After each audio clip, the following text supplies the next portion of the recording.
В Уфе студенты из педагогических вузов страны показали свои уроки. Провели занятия в Башкирском государственном педагогическом университете в рамках второго тура Всероссийского форума конкурса «Учителя будущего поколения России». Мероприятие организовывают уже второй год подряд.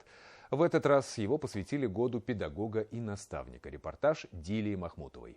Петра были не очень отношения к церкви, но тем не менее атеистом он не был. За большим зеркалом сидят эксперты. Они оценивают выступления участников Всероссийского форума конкурса. Первой демонстрирует свою методику преподавания Мадина Дениева, студентка Чеченского педуниверситета. Она рассказывает о внутренней политике в стране в эпоху Петра I. Такая практика у меня впервые, что я не вижу экспертов. Но, если честно, это, если не зацикливать на этом внимание и не заострять, не думать о том, что вот тебя кто-то видит, на тебя кто-то смотрит, то, в принципе, все прошло очень комфортно, легко. А в это время к выступлению готовится студент Башпедуниверситета. Данил Бобров учится в Институте физики, математики, цифровых и нанотехнологий. На своем уроке он в очередной раз доказал теорему Пифагора. А в подобных мероприятиях я участвую не в первый раз. В прошлом году мы летали в Москву на чемпионат молодых профессионалов.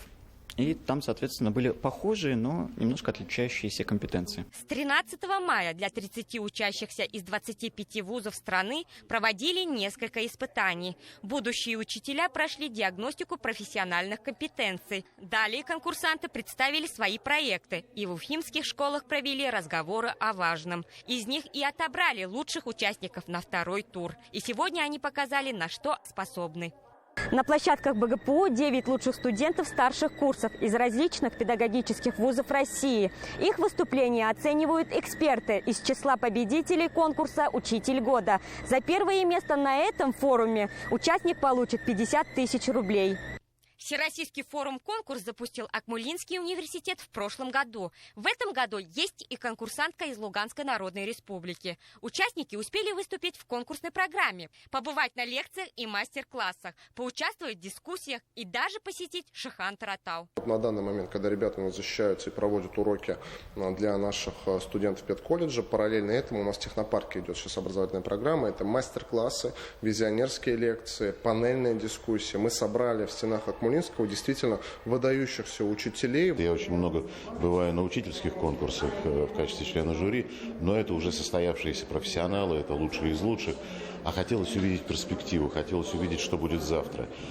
И вот здесь мы видим, во-первых, действительно очень ярких ребят, которым, что называется, можно доверить обучение наших детей, но видим определенные проблемы, и это тоже важно, потому что их можно анализировать и можно устранять. И вот долгожданный момент – церемония награждения лучшего будущего учителя.